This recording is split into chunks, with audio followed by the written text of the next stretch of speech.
Hechos. La iglesia en Jerusalén. Hechos capítulos 3 al 7. Curación de un cojo. Siguiendo la costumbre que Lucas acaba de señalar, Pedro y Juan se dirigen al templo a la hora de la oración. La hora novena, en 3:1, era aproximadamente las 3 de la tarde. Al igual que en el caso de muchas iglesias hoy, era frecuente encontrar en la puerta del templo a personas desvalidas pidiendo limosna. Así, al entrar al templo junto a una de sus puertas, encuentran a un cojo de nacimiento. No se sabe exactamente cuál de las puertas del templo es esta que Lucas llama la Hermosa, pero en todo caso los cristianos le han dado un valor simbólico como lugar de testimonio y de sanidad. Como era de esperarse, el cojo les pide limosna. Los apóstoles son pobres y no tienen limosna que dar. Pero es entonces que Pedro pronuncia sus famosas palabras: No tengo plata ni oro, pero lo que tengo te doy. En el nombre de Jesucristo, levántate y anda. 3:6. Antes de seguir adelante, hay al menos 3 puntos que es necesario señalar. El primero es que Pedro no dice que no sea bueno darle dinero al necesitado. Dice sencillamente que, puesto que no tiene dinero, le dará otra cosa. Este pasaje no es excusa para no ayudar al necesitado en todo lo que podamos. Con milagros y oración sí, pero también con sanidad, ayuda económica, trabajo, leyes más justas, etc. En segundo lugar, Pedro sana al hombre, no para que crea, aunque ciertamente el hombre va a creer, sino por compasión. Frecuentemente los cristianos han debatido si deben o no ayudar a los necesitados que se niegan a creer, o si la ayuda ha de ser únicamente una especie de anzuelo para que crean. Los apóstoles, siguiendo en ello el ejemplo de Jesús, le hacen bien al necesitado. Es de esperarse que, en vista del bien hecho, el cojo crea, pero si no cree, ya los apóstoles le han ayudado con el solo hecho de sanarle. Recuerde que Jesús sanó a los leprosos, aunque éstos ni siquiera volvieran a darle las gracias. Lucas 17, del 11 al 19. El tercer punto, que bien puede sorprendernos, es que el cojo no se sana por su fe. El texto no nos dice una palabra en el sentido de que el cojo creyese. Son los apóstoles los que tienen fe, pero no el cojo, quien no quiere más que una limosna. En el Nuevo Testamento, los milagros de sanidad van normalmente unidos a la fe, pero no necesariamente a la fe del enfermo, sino a la del mensajero de salud y salvación. Nótese que esto es diferente a lo que hacemos hoy, cuando le decimos al enfermo: si tienes fe, sanarás. Si el milagro o la falta de él son señal de fe o de falta de ella, esa falta bien puede estar, no en el enfermo que no se cura, sino en la persona misma que le invita a tener fe. Cuando Pedro le ayuda a levantarse, el cojo no solo se levanta, sino que salta y alaba a Dios. Lucas nos dice que todo el pueblo vio el milagro y que, puesto que conocían al hombre y sabían que era cojo de nacimiento, se llenaron de asombro y de espanto por lo que le había sucedido. 3:10. Debemos señalar esto porque, como veremos más adelante, la cuestión de la opinión y los sentimientos del pueblo será de gran importancia. La explicación del milagro. Pedro, Juan, el cojo y toda una multitud se reúnen entonces en un pórtico del templo, el llamado de Salomón, 3:1, donde Pedro aprovecha la ocasión para proclamar el Evangelio. Estamos todavía en el tercer capítulo de Hechos, y este es ya el tercer discurso de Pedro. El primero llevó a la elección de Matías, y el segundo fue su famoso discurso en Pentecostés. En este tercer discurso o sermón, Pedro empieza por decirle al pueblo que no han de admirarles a él y a Juan por el milagro que ven, sino a Dios. ¿Por qué os admiráis de esto? ¿O por qué ponéis los ojos en nosotros como si por nuestro poder o piedad hubiéramos hecho andar a éste? El Dios de Abraham. 3:12 al 13. El sujeto de la acción no son los apóstoles, sino Dios. El milagro es de Dios, no de los apóstoles, y esto indica que el mensaje también es de Dios y no de los apóstoles. Pedro empieza indicando que su mensaje no es acerca de un Dios extraño, sino que es obra del Dios de Abraham, de Isaac y de Jacob, el Dios de nuestros padres. Este Dios es quien ha glorificado a su Hijo Jesús. Pero si quienes le escuchan son hijos de Abraham y seguidores del mismo Dios, el hecho es que han negado y entregado a Jesús.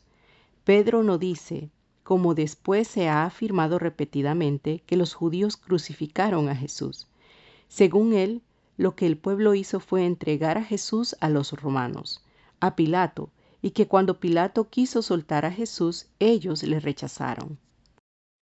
Esa acusación es particularmente hiriente para muchos de quienes escuchan a Pedro, pues lo que el apóstol está diciendo es que el pueblo ha rechazado a uno de los suyos, judíos como ellos, entregándolo en manos del gobierno extranjero para que fuese crucificado. En este punto de su discurso, Pedro incluye una ironía que hace que sus palabras sean más punzantes. El pueblo pidió que Pilato liberara a un homicida, es decir, a uno que quitaba la vida, y en su lugar matasteis al autor de la vida.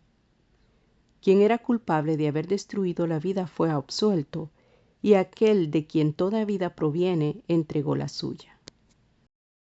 Empero, Pedro inmediatamente indica que la historia no terminó con la crucifixión del autor de la vida, sino que Dios le resucitó de los muertos. La vida vive todavía, y es de esto que nosotros, es decir, Pedro y Juan, somos testigos. 3:15. Acto seguido, Pedro relaciona todo esto con lo que el pueblo acaba de presenciar.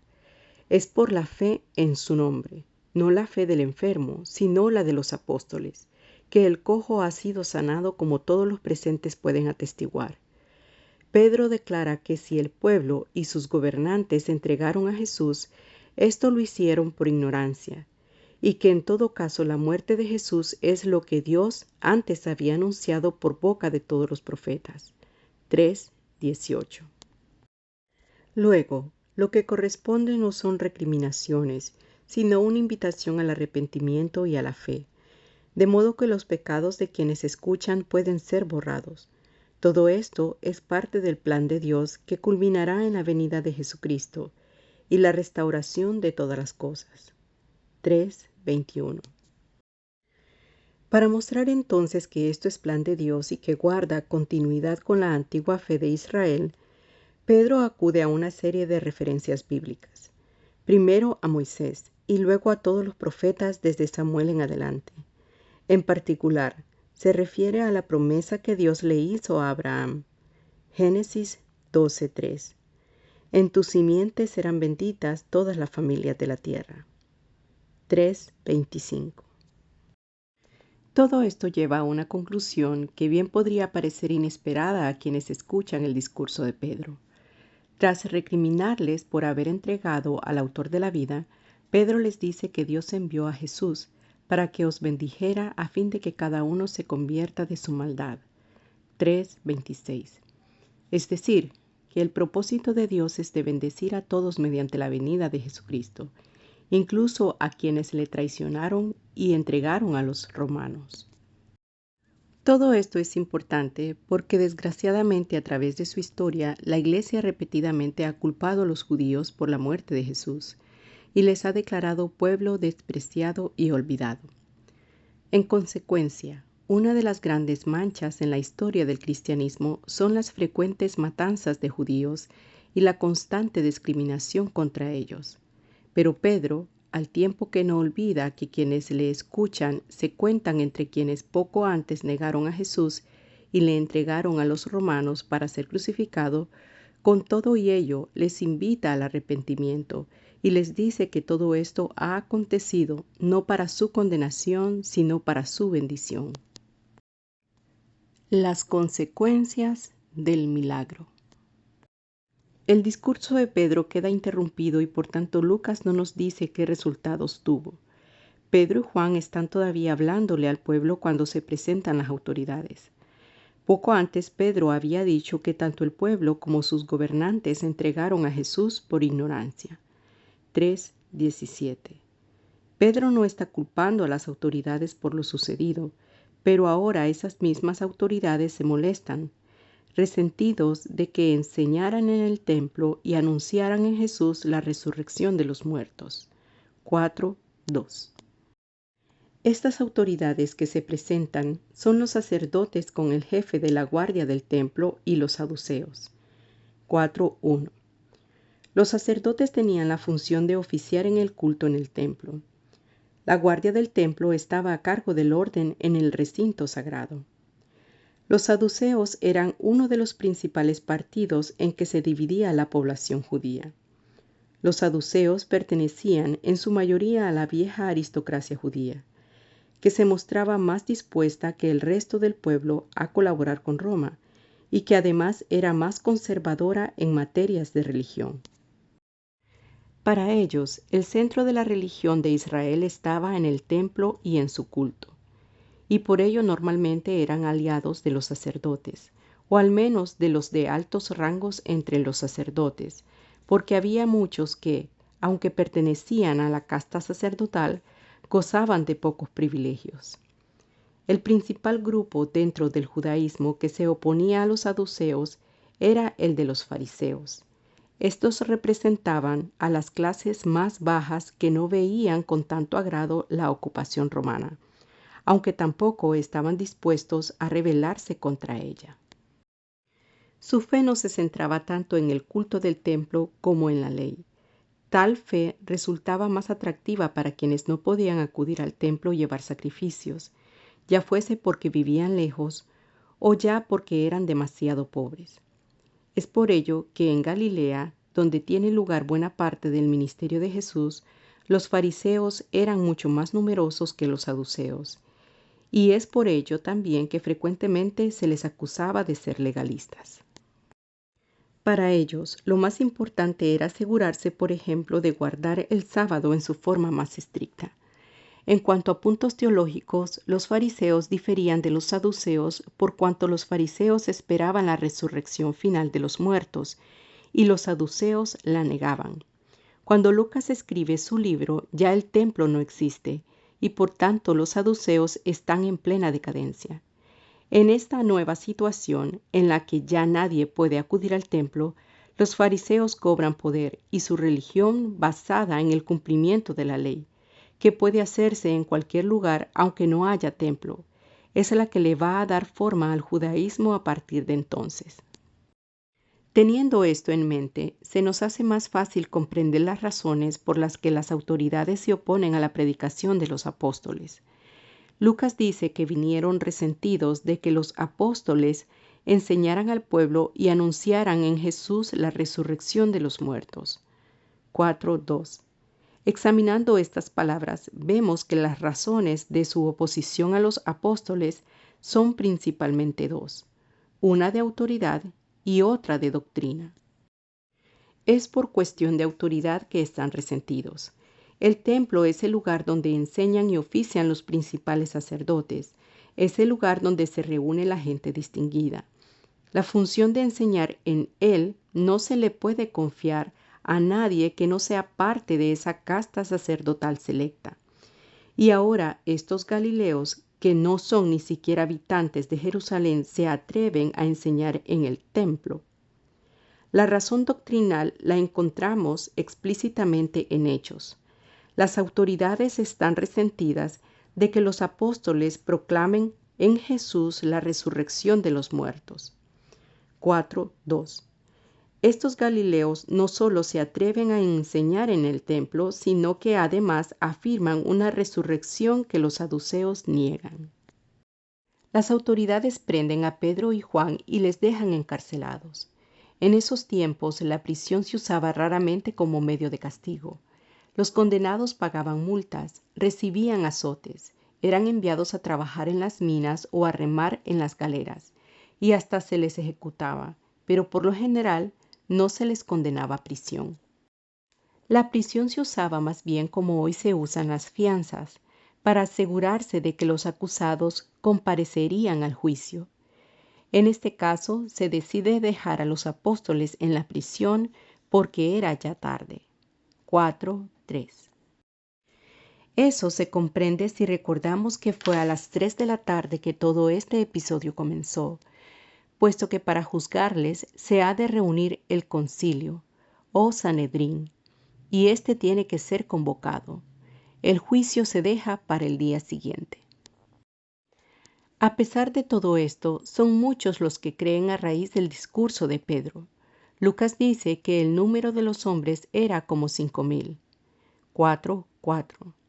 Siglos después, un predicador famoso, Juan Crisóstomo, señalaría que las dificultades y la persecución no siempre impiden el crecimiento de la iglesia, que en este pasaje crece precisamente en el momento en que Pedro y Juan son arrestados y se ve claramente que sus enseñanzas no son del agrado de muchos de los poderosos en Jerusalén.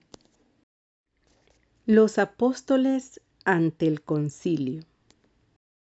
Al día siguiente se reúne el concilio.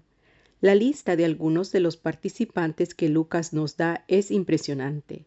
Se reunieron en Jerusalén los gobernantes, los ancianos y los escribas y el sumo sacerdote Anás y Caifás, Juan, Alejandro y todos los que eran de la familia de los sumos sacerdotes. 4:5-6. A partir de este momento y hasta llegar al capítulo 6, veremos que Lucas establece un contraste entre el pueblo y la cúpula aristocrática de los saduceos, los sumos sacerdotes y los ancianos. Hasta el capítulo 6, el pueblo se muestra favorable hacia los cristianos, mientras que la cúpula social y teológica busca aplastarles, o al menos hacerles callar. La pregunta que se les hace entonces a los acusados es una cuestión de autoridad. ¿Con qué potestad o en qué nombre habéis hecho esto? 4:7. El hacer algo en nombre de alguien conlleva estar autorizado por esa persona y ser su representante.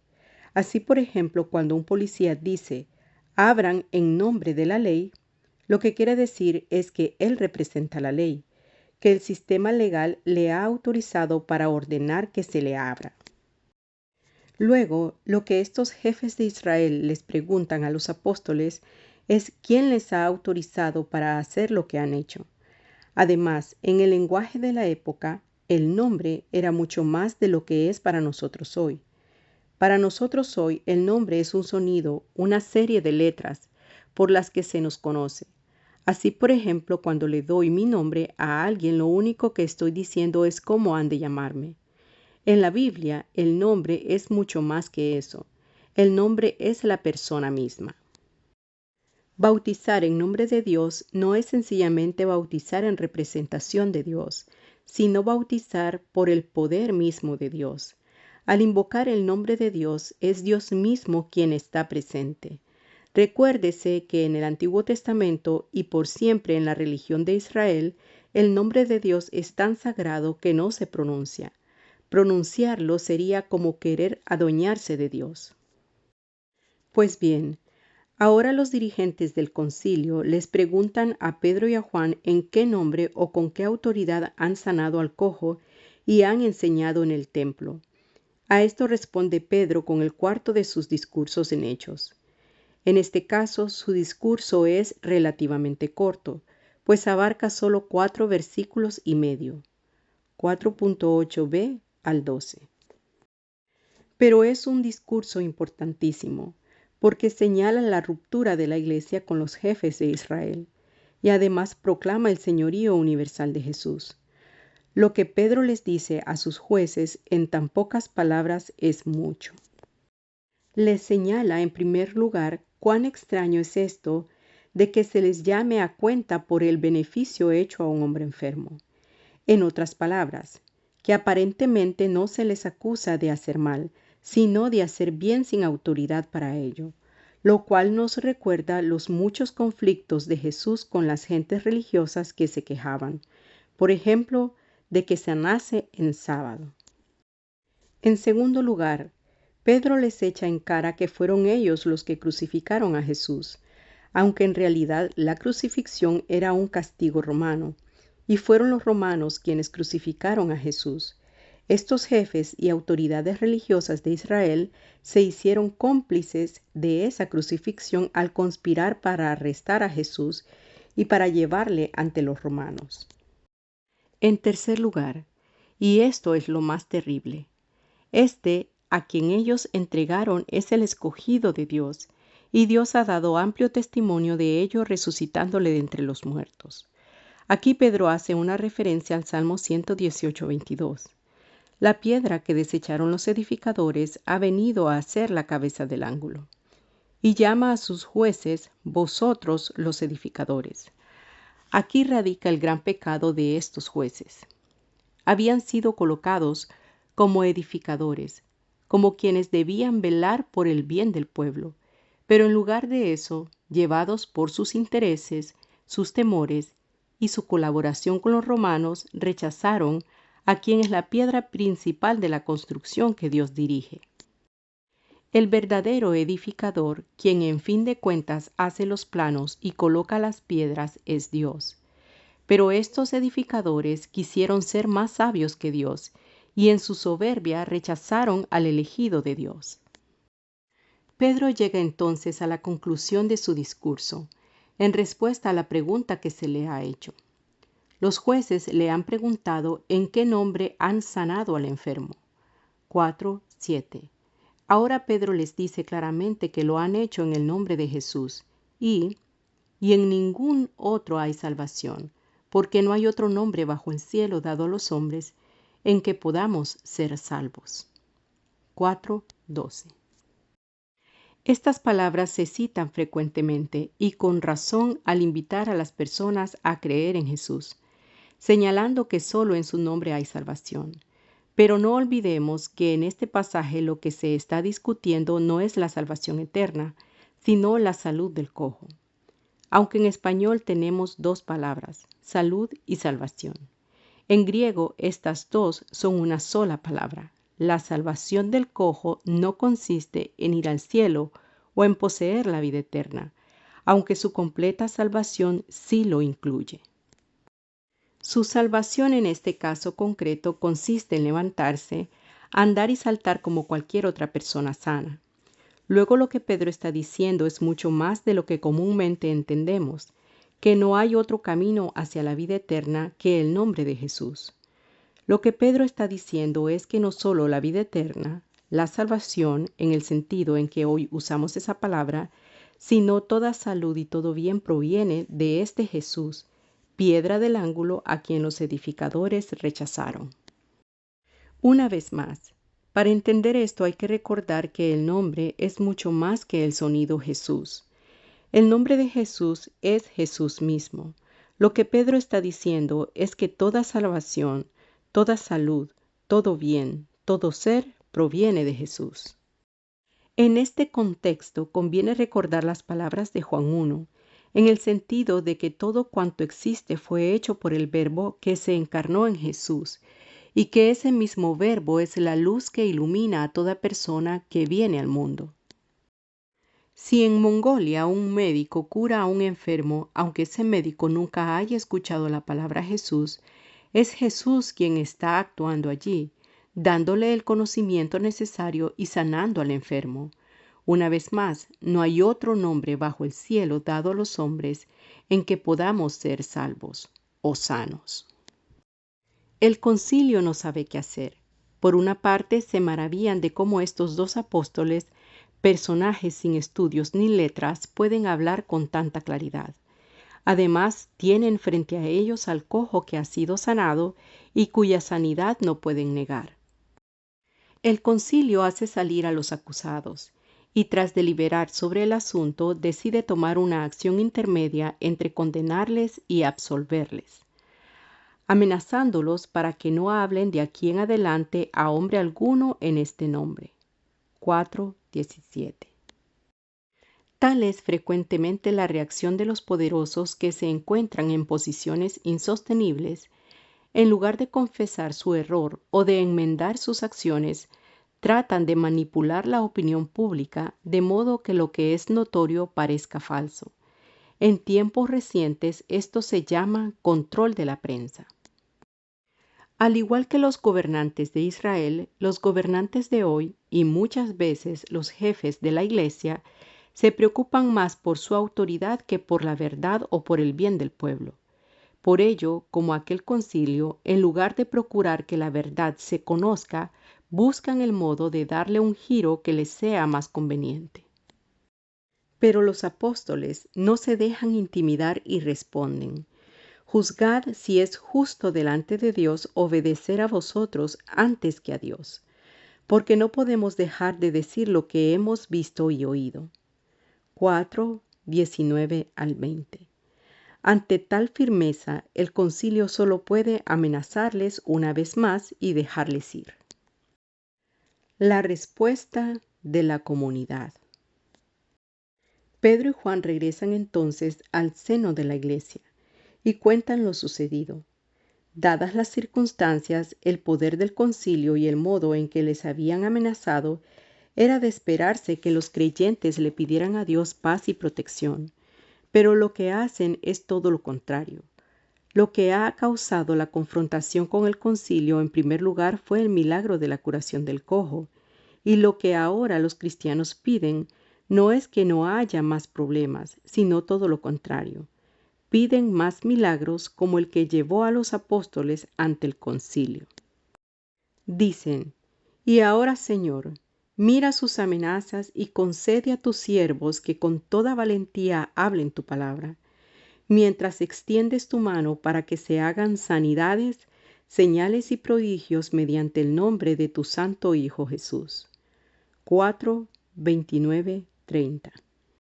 En otras palabras, dales a tus siervos valentía para desobedecer al concilio y danos a todos más de esos prodigios y señales que tantos problemas nos causan.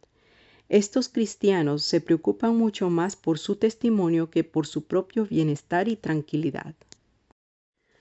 Todas las cosas en común. Ahora Lucas vuelve sobre lo que nos dijo antes más brevemente, que como resultado de la presencia del Espíritu, todos los creyentes tenían todas las cosas en común. Esta vez, empero, la explicación es más detallada. En los versículos 32 al 35, Lucas repite lo de tener las cosas en común. Luego, muy brevemente, da un ejemplo positivo del modo como esto funcionaba. 4, 36 al 37.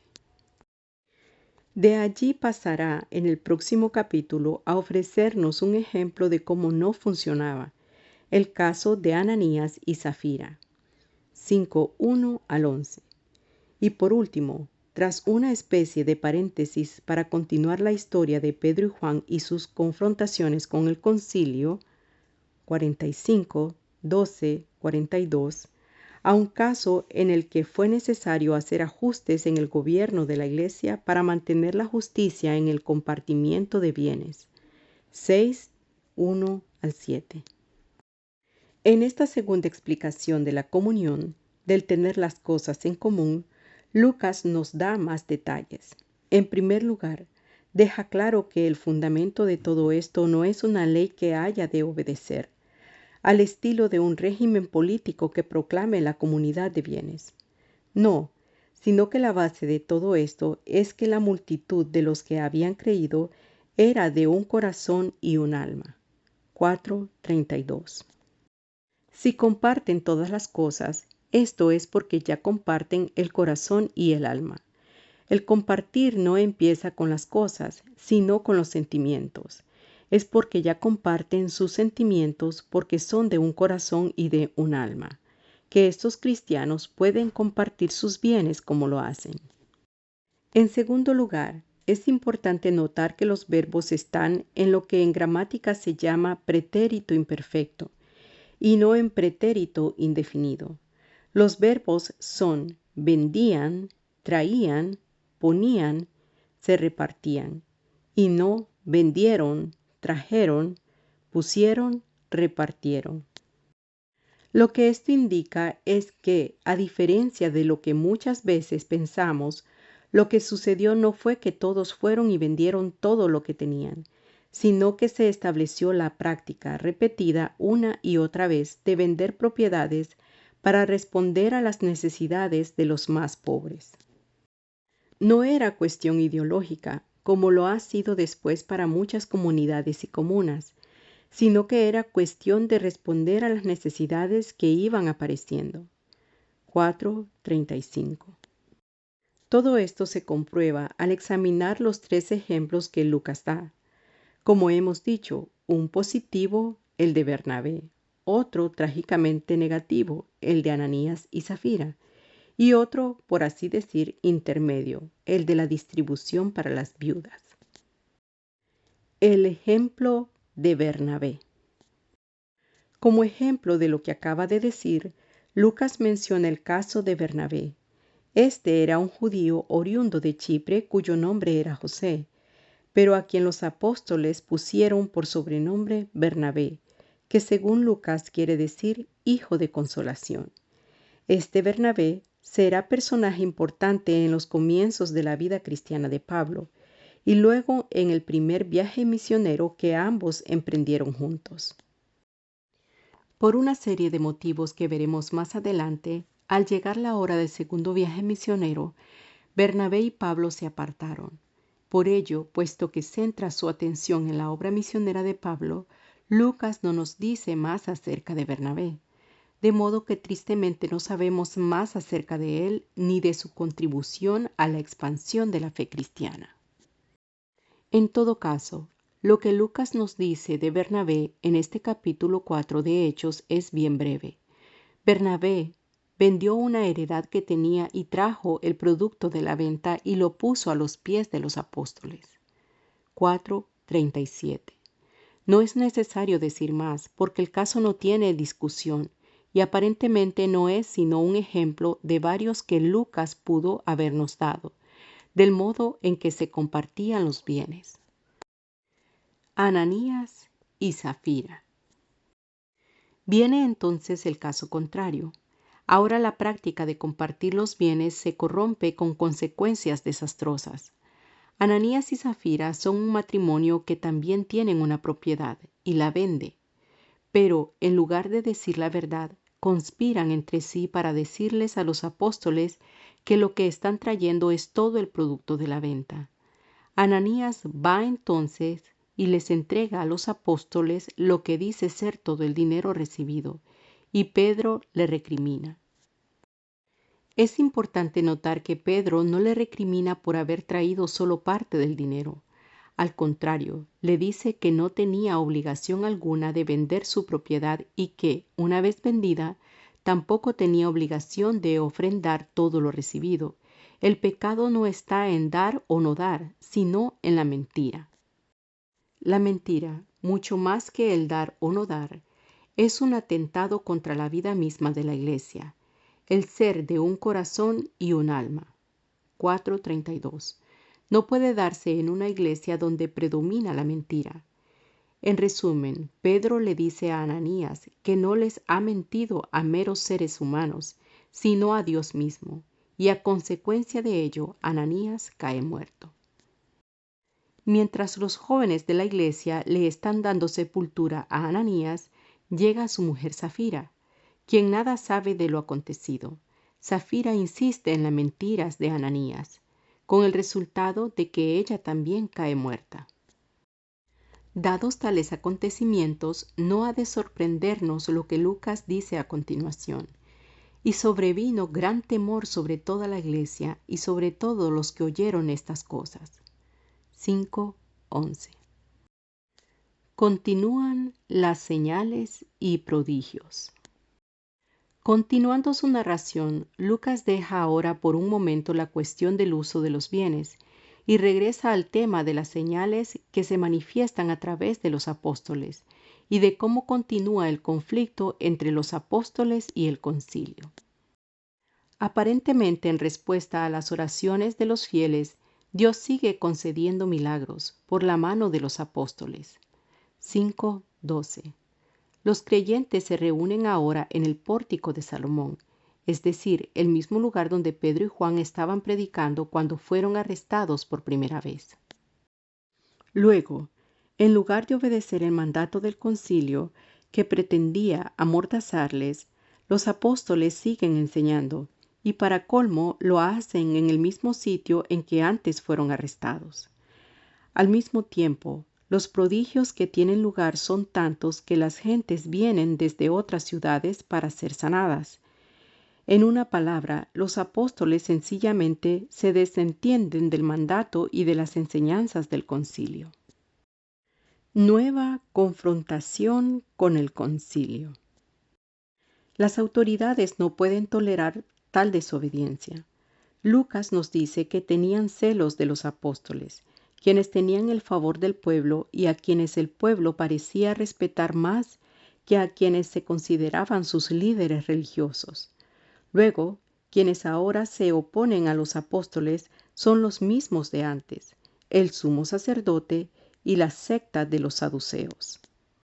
Una vez más, los jefes del concilio hacen arrestar a Pedro y a Juan, quienes son encarcelados en espera de su juicio. Pero por la noche un ángel les libera y les da instrucciones para que regresen al templo y continúen enseñando en él. La fuga de los prisioneros causa gran consternación entre quienes pretendían hacer callar a los apóstoles. El sumo sacerdote y el jefe de la guardia del templo y los principales sacerdotes. 5:24. Entonces les llega la noticia, posiblemente más desconcertante todavía, de que los fugados, en lugar de huir, están otra vez enseñando en el templo. Los jefes del concilio, sabiendo que los apóstoles gozan del favor del pueblo y temiendo ser apedreados si se produce una confrontación, envían al jefe de la guardia del templo, quien busca a estos predicadores desobedientes, y los trajo sin violencia, porque temían ser apedreados por el pueblo. 5:26.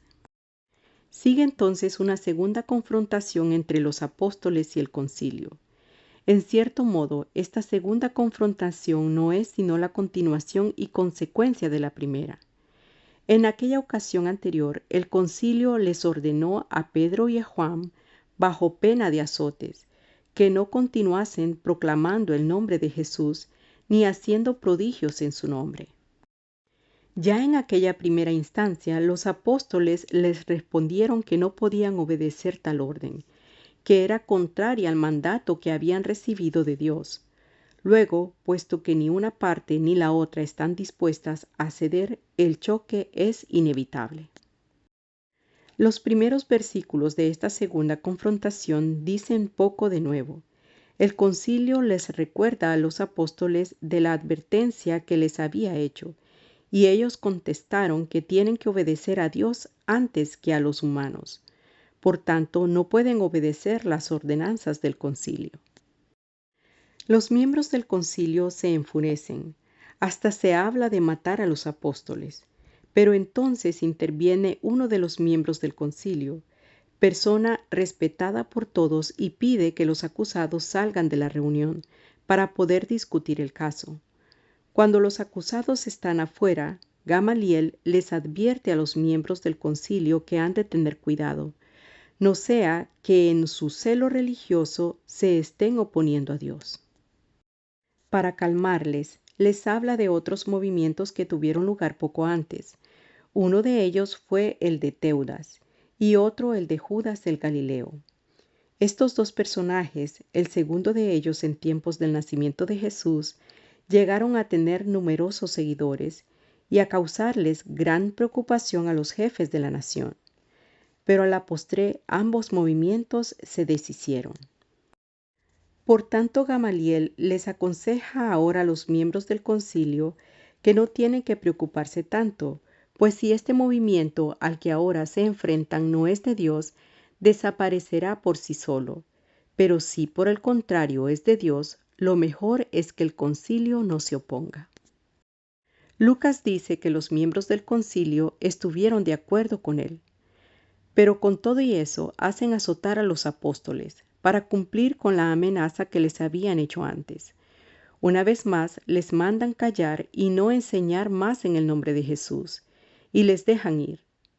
En esta segunda ocasión, quizás porque ya saben cuál será la respuesta, ni siquiera les dan la oportunidad de aceptar o rechazar lo que se les ordena. Por su parte, los apóstoles salen gozosos de haber sido tenidos por dignos de padecer afrentas por causa del nombre. 5:41. Esto es notable, pues lo normal es no sentir gozo ante las afrentas. Pero esta actitud fue común entre los primeros cristianos y siempre ha sido común entre los creyentes más fieles, quienes saben que si el ser obedientes a su Señor les crea dificultades y afrentas, ello es un privilegio que Dios les da.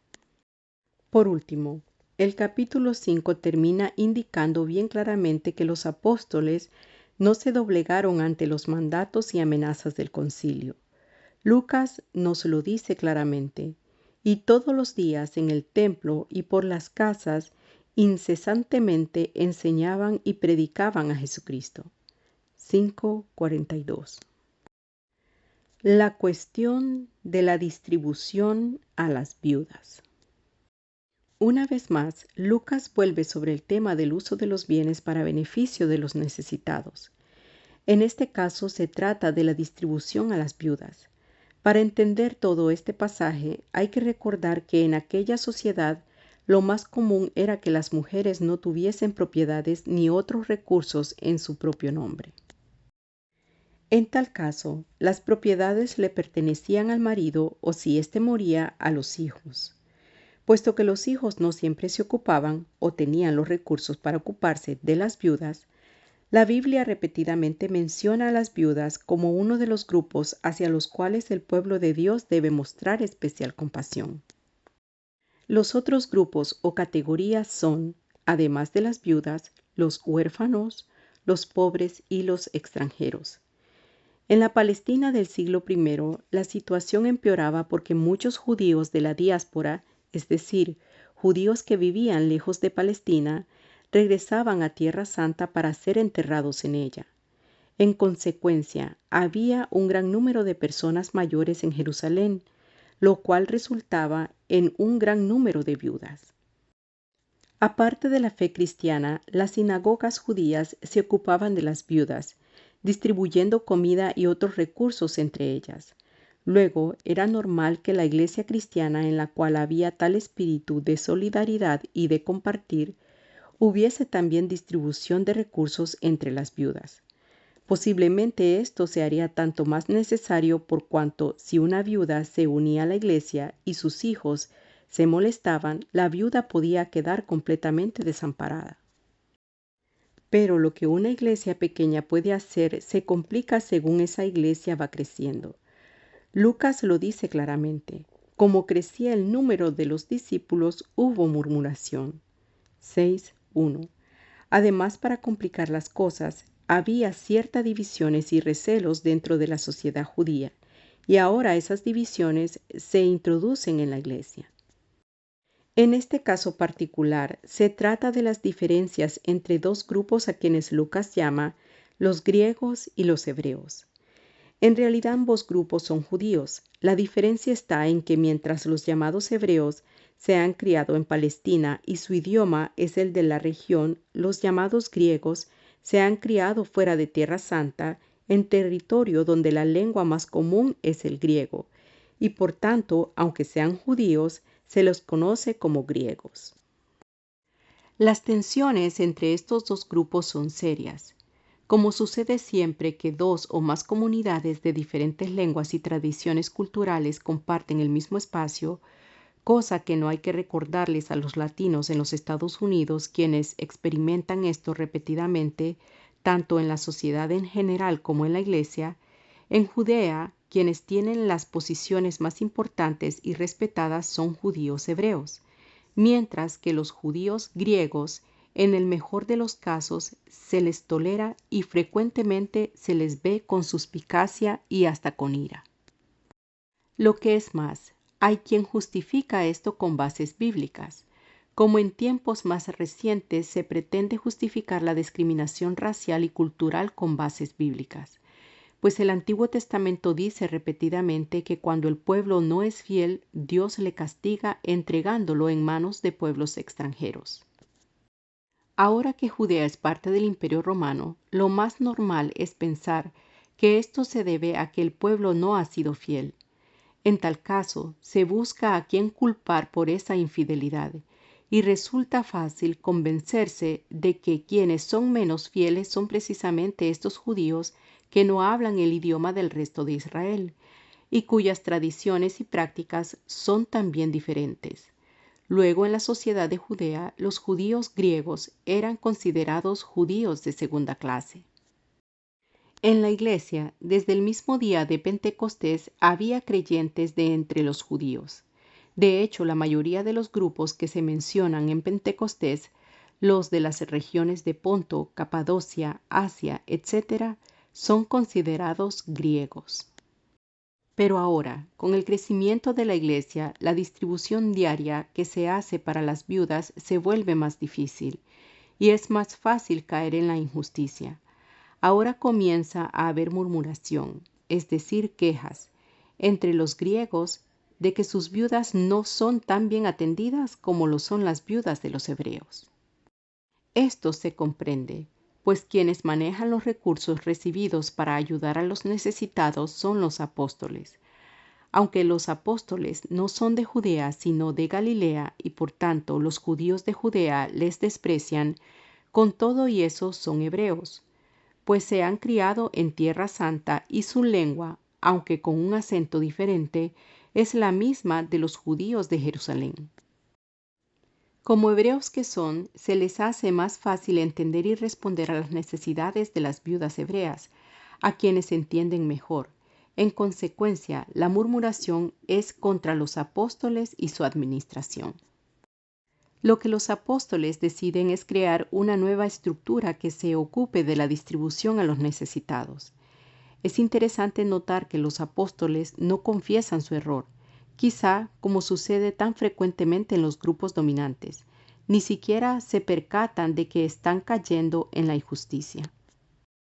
Pero en todo caso, en respuesta a las murmuraciones, deciden que deben ser otros quienes se ocupen de la distribución. Por ello le sugieren a la congregación que nombre a 7 hombres de buen testimonio, llenos del Espíritu Santo y de sabiduría. 6:3, para que se encarguen del asunto. El resto de la comunidad acepta esa propuesta y 7 resultan electos: Esteban, Felipe, Prócoro, Nicanor, Timón, Parmenas y Nicolás, presélito de Antioquía. 6:5. Respecto a esta lista, hay que señalar 2 puntos importantes. El primero es que aunque tradicionalmente se les ha dado a estos 7 el título de diáconos y se habla de la elección de los 7 diáconos, el texto bíblico nunca les llama diáconos. Este es uno de los muchos casos en que le atribuimos a la Biblia lo que no dice, sino lo que nos han dicho que dice. Lo que sucede es que al definir el trabajo de estos 7 individuos, los apóstoles dicen que se han de ocupar del servicio a las mesas.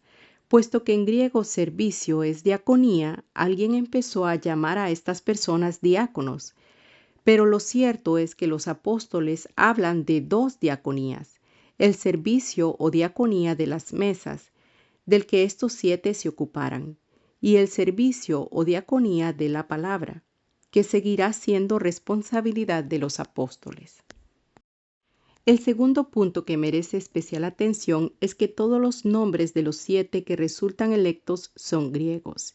Quizá alguno de ellos sea un hebreo, con nombre griego, pero los nombres mismos nos dan a entender que al menos la mayoría de ellos, y probablemente todos, pertenecen al grupo de los griegos y no al de los hebreos.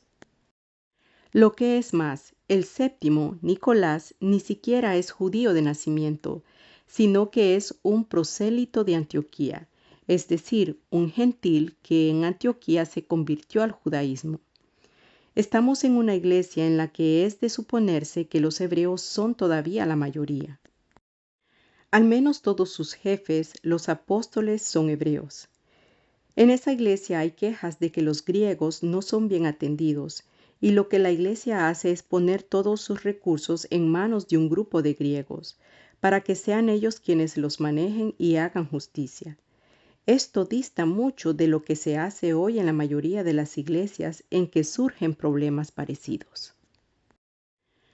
La predicación de Esteban. Tras un versículo en el que Lucas nos informa que la iglesia continuaba creciendo, 6:7, la atención se centra en Esteban. Esteban es uno de los 7, electo no para predicar, sino para administrar. Pero como hemos señalado repetidamente, el libro de Hechos no quiere dar a entender que todo lo que los apóstoles hacían era perfecto y que todas sus decisiones eran absolutamente sabias.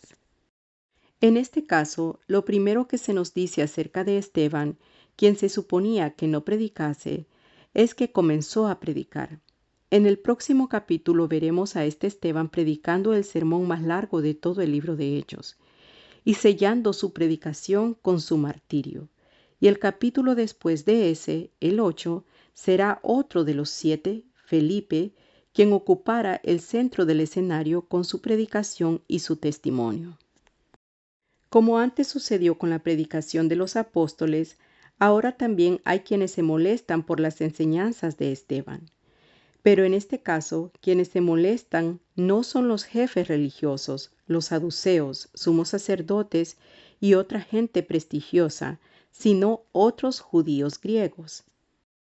Lucas nos dice que quienes sobornaron testigos falsos para que acusaran a Esteban eran miembros de la sinagoga llamada de los libertos, y los de Cirene, de Alejandría, de Cilicia y de Asia. 6:9. Todas estas son sinagogas de griegos. Quienes más se molestan por la predicación de Esteban no son los hebreos, sino otros griegos como Esteban. Esto se comprende si nos detenemos a reflexionar sobre el modo en que las gentes se comportan en tales circunstancias. Los judíos griegos se ven constantemente relegados y despreciados. Muy difícil se les hace lograr cierta medida de aceptación en la sociedad que les rodea. Y ahora uno de entre ellos, un griego como ellos, se vuelve líder y predicador de esta nueva secta que ya ha provocado la ira del concilio. En tales circunstancias, las actividades de Esteban bien pueden aumentar los recelos de los judíos hebreos contra los griegos. Luego no falta entre los griegos quienes estén dispuestos a destruir a Esteban para proteger su propio prestigio, o el poco prestigio que como griegos tienen en una sociedad dominada por los hebreos. En todo caso, estas personas conspiran contra Esteban, sobornando unos falsos testigos contra él. Entonces alborotan al pueblo. Es interesante notar que hasta este punto en la narración de Hechos hay un marcado contraste entre la actitud del pueblo y la actitud de sus jefes, los ancianos, sumos sacerdotes y otros miembros del concilio hacia los cristianos. Es hora que por primera vez la opinión del pueblo se une a la de la cúpula social. Así Lucas nos dice que alborotaron al pueblo, a los ancianos y a los escribas, y arremetiendo lo arrebataron y trajeron al concilio. 6:12. Este es el mismo concilio que poco antes no se atrevía a arrestar a Pedro y Juan en público, pues temía crear un motín o que se les apedreara. Empero ahora, cuando se trata de un representante de una minoría despreciada, tanto el concilio como el pueblo se muestran dispuestos a destruirle. La acusación contra Esteban es doble. Los falsos testigos declaran que según le han oído decir a Esteban, Jesús, 1, destruirá este lugar, el templo, y 2, cambiará las costumbres que nos transmitió Moisés. 6:14.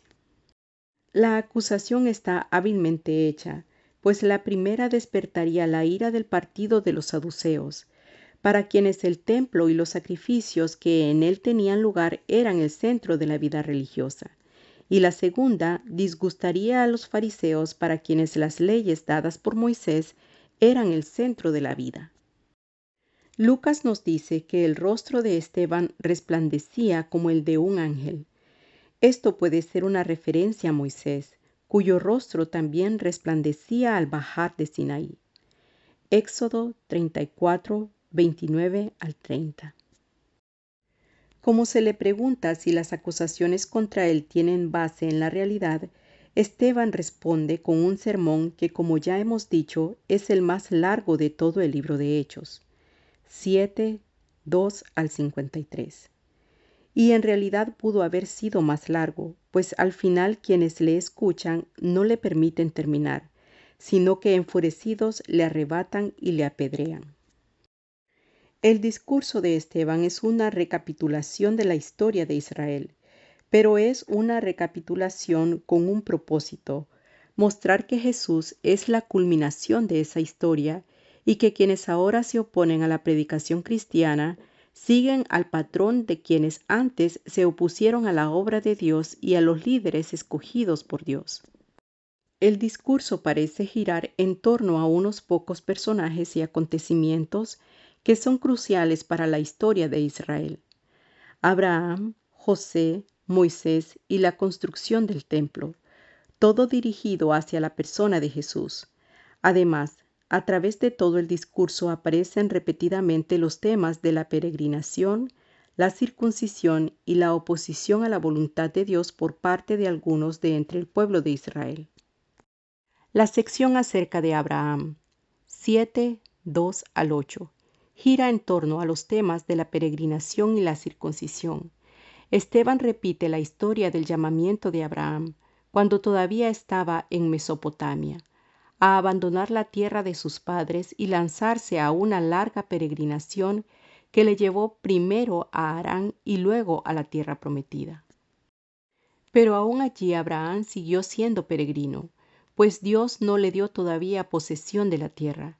Dios sí le prometió que tendría descendencia y que esa descendencia sería sometida a esclavitud por 400 años antes de su liberación.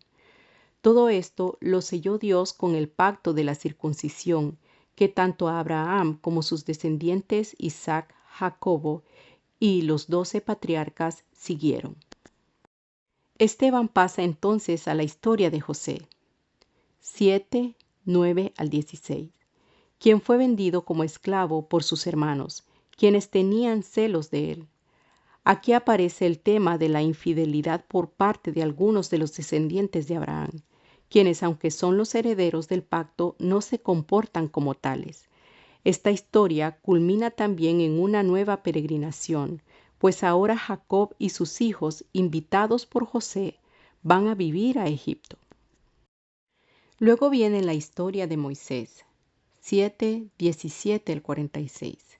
Esta es la porción más extensa de todo el discurso, pues Esteban cuenta partes de la vida y obra de Moisés bastante detalladamente, siempre con el objetivo de subrayar una vez más los temas del pueblo peregrino, de la oposición y falta de fe por parte de ese mismo pueblo, y de cómo, a pesar de toda esa oposición, Dios estaba con Moisés y no con quienes se le oponían. Esteban recalca el hecho de que Moisés se crió en la corte de Egipto y que aprendió toda la sabiduría de Egipto, de tal modo que de haberlo deseado pudo haber sido un hombre poderoso en Egipto.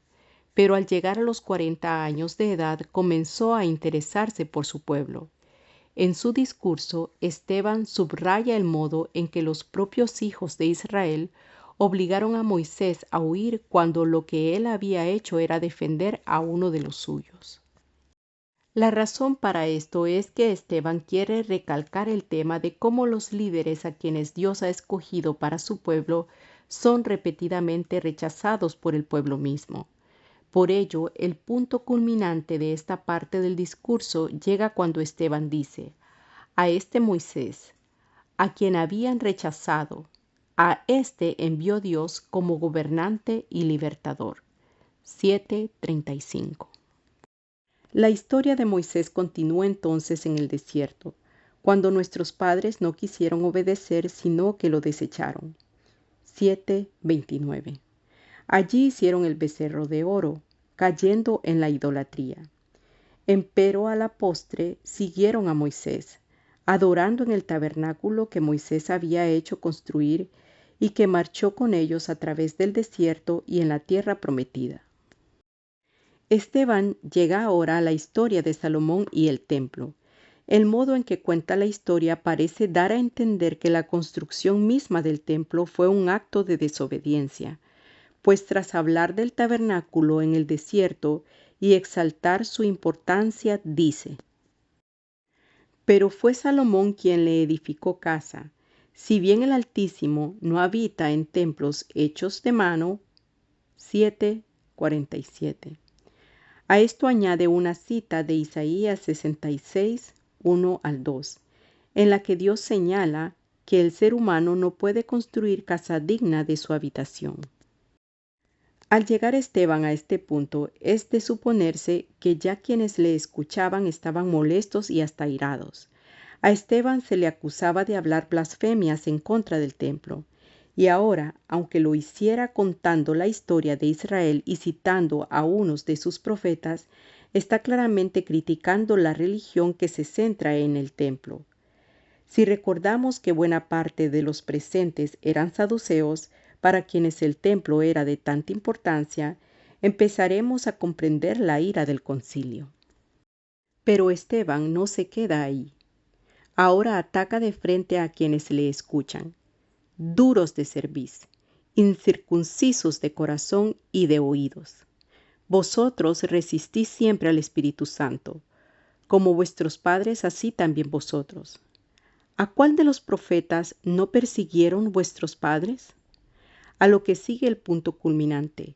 Esos profetas anunciaron de antemano la venida del justo, a quien ahora vosotros habéis entregado y matado.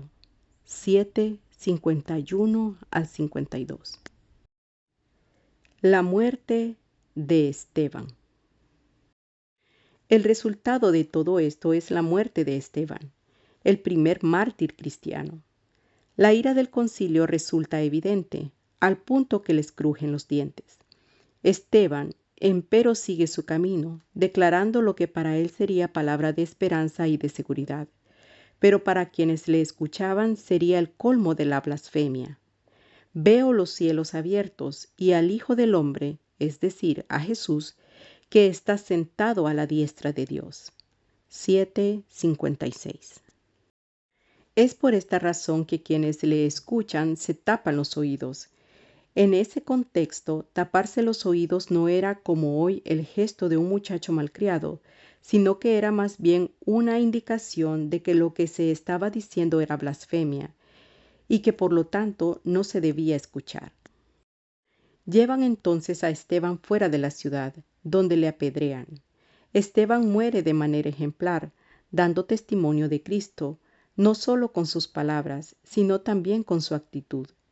En cierto modo, sus palabras nos recuerdan las de Jesús en la cruz, pues primero dice: Señor Jesús, recibe mi espíritu, y luego ora: Señor, no les tomes en cuenta ese pecado. 7:59. Hacia el final de este pasaje, Lucas menciona por primera vez a un joven que se llamaba Saulo. 7:58, a cuyos pies quienes matan a Esteban ponen sus ropas. Y nos dice que este joven consentía en su muerte. 8:1. Más adelante nos enteraremos que Saulo era de Tarso, la capital de Cilicia. Si recordamos que los de la sinagoga de Cilicia se contaban entre los que conspiraron para darle muerte a Esteban, es de imaginar que Saulo siguió el proceso de cerca y que si no se contaba entre los conjurados, al menos sabía de lo que se tramaba contra Esteban. Se desata la persecución. Lucas nos dice que en aquel día hubo una gran persecución contra la iglesia. No está claro por qué, al tiempo que la iglesia se esparce por toda Judea y Samaria, los apóstoles pueden permanecer en Jerusalén. Muchos estudiosos de la Biblia sugieren que esto se explica porque esta persecución, surgida a raíz del testimonio de la muerte de Esteban, no era contra todos los cristianos, sino principalmente contra los griegos, que se habían hecho cristianos. Recordemos que, como vimos más arriba, estos llamados griegos no lo eran en verdad, pues ese era el apelativo que se les daba a los judíos que se habían criado fuera de Palestina. Estos griegos estaban siempre bajo sospecha de no ser tan buenos judíos como los de Palestina, los hebreos. Para ellos, el que algunos de entre los griegos haya abrazado al cristianismo resulta peligroso, pues bien se puede pensar que esto es prueba de que los griegos no son verdaderos y buenos judíos. Por ello, son los de las sinagogas de los griegos quienes traman la muerte de Esteban, y ahora son ellos también quienes se dedican a perseguir a la iglesia, como prueba de que sí son buenos judíos, y que no se dejan llevar por ninguna nueva y extraña doctrina. Entre esos griegos está Saulo, natural de Tarso de Cilicia. De ser así, la persecución no es en realidad contra todos los creyentes, sino contra los que no son hebreos, puesto que los apóstoles son hebreos, pueden permanecer en Palestina, pero los demás, en su mayoría griegos, tienen que huir. A partir de este punto, Hechos le va a prestar menos atención a la iglesia en Jerusalén, y más a la iglesia que se va ahora esparciendo por otras regiones, en parte, al principio al menos, como resultado de la persecución.